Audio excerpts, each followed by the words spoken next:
Hello my all friends.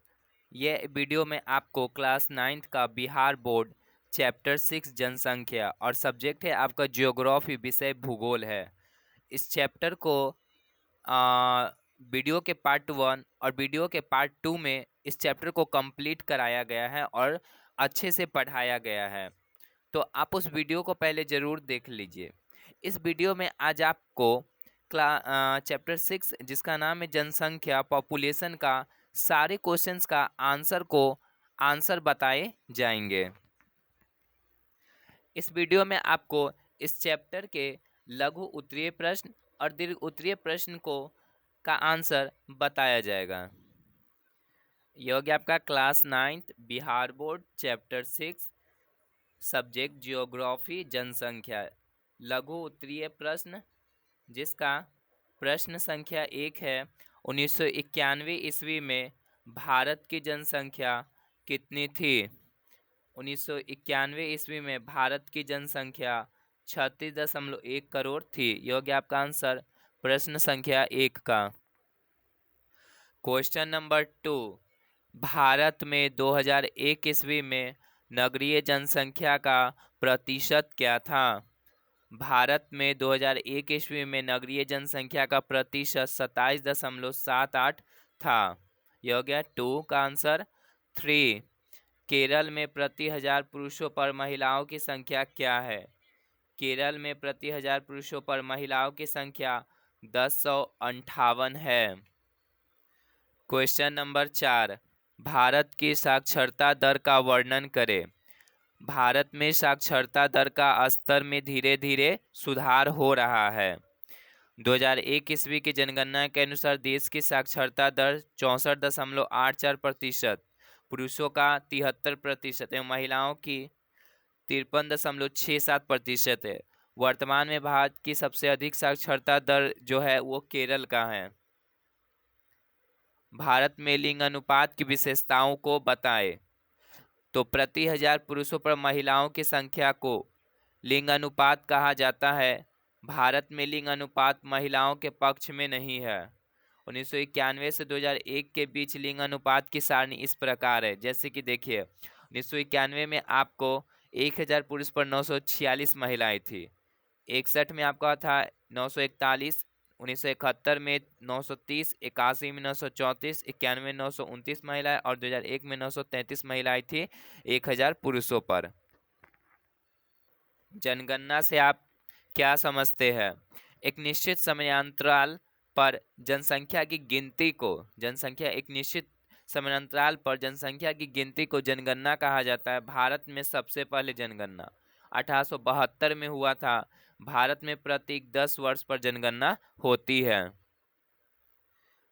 दीर्घ उत्तरीय प्रश्न का आपका पहला क्वेश्चन है, भारत की जनसंख्या वृद्धि की विशेषताओं को बताएं।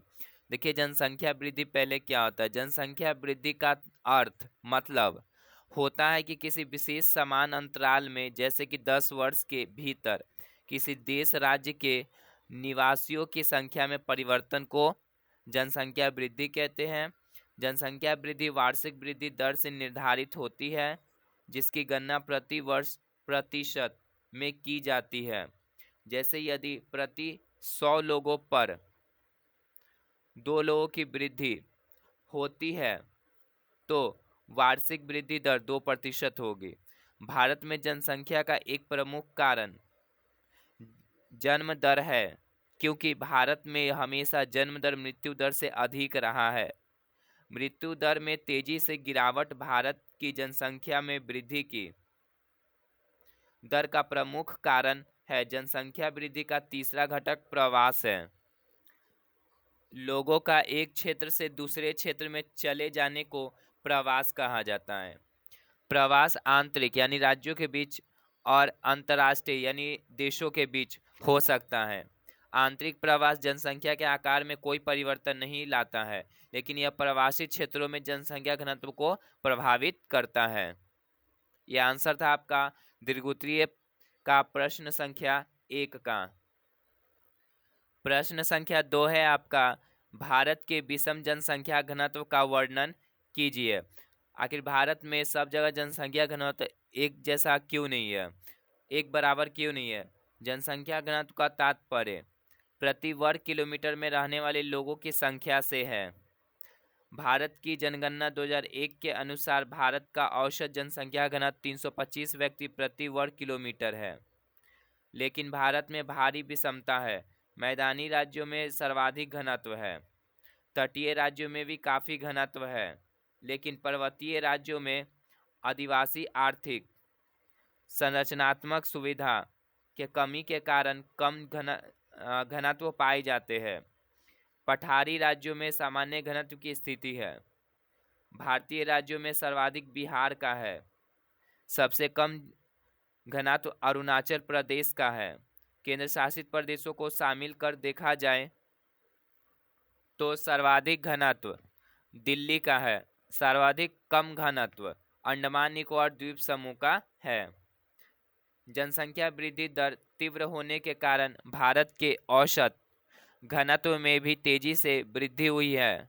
यदि यह 1901 ईस्वी में मात्र 37 व्यक्ति वर्ग किलोमीटर था, जो 2001 में बढ़कर 325 व्यक्ति प्रति वर्ग किलोमीटर हो चुका है। तो यह आंसर आपका प्रश्न संख्या 2 का था। ये आपका चैप्टर 6 कंप्लीट हो गया प्रश्न उत्तर के साथ। Thanks for watching my video, और ऐसे ही हमारे चैनल पर बने रहे।